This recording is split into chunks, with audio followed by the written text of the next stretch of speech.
This morning, residents in St. Peter are waking up to an all clear after a shelter-in-place order late last night. And we have learned that an officer was shot and taken to a hospital. Our Barrett Leone working to find out what happened here. Barrett. Hey, good morning, Heather, AJ. First, let's show you where this all happened. St. Peter is south of the Twin Cities, west of Rochester and Nicollet County. Residents in the Washington Terrace neighborhood were asked to shelter in place, and police say the incident is now over and there's no ongoing threat to the public.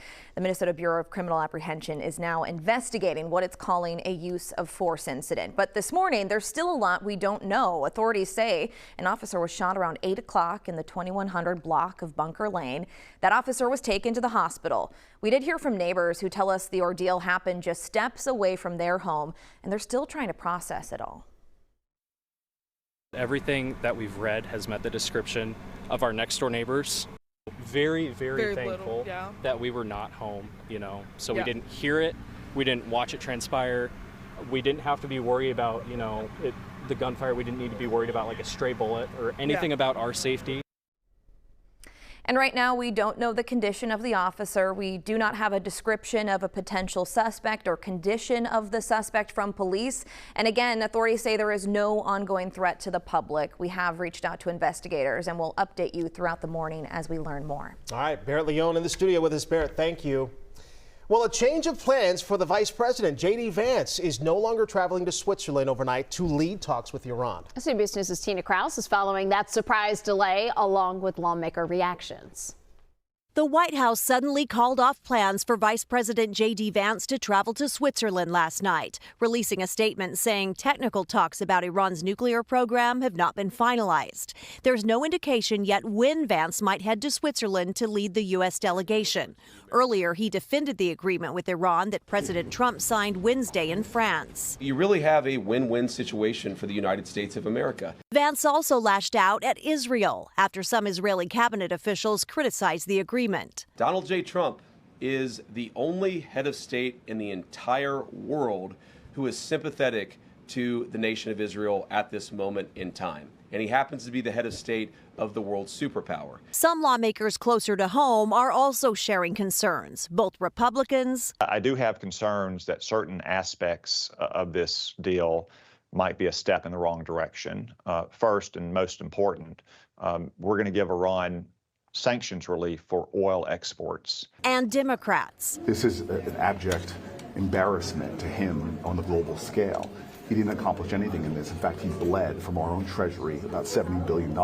But some of the president's supporters are backing the deal. Now we've got 60 days to see what the details look like, and I'm cautiously optimistic. Senior administration officials briefed Congress Thursday about the agreement and upcoming negotiations after days of secrecy.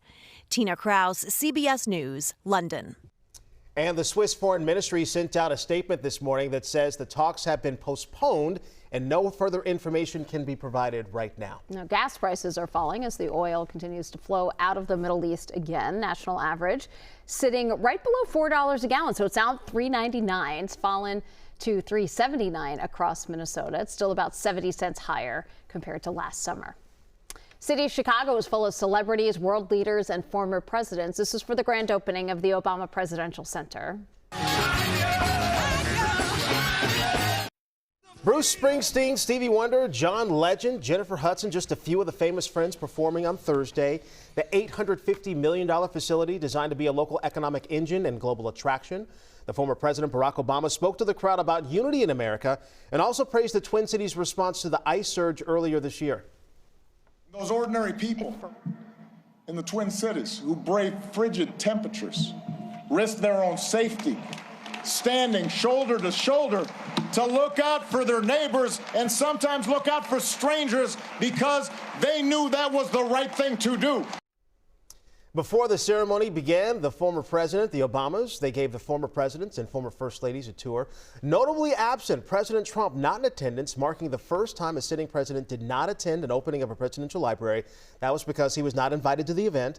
The Obama Presidential Center opens to the public today, also marking Juneteenth. Tickets to the visit, they are already sold out through October.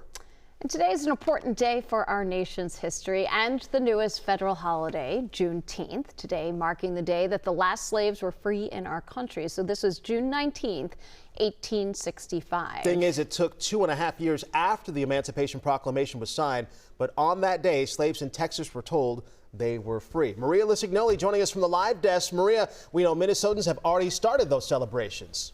Yeah, that's right. It's for the nation's newest federally recognized holiday. There are several events planned for today, but the Twin Cities Coalition for Justice got things kicked off last night with a Juneteenth rally outside the old police 3rd Precinct in South Minneapolis.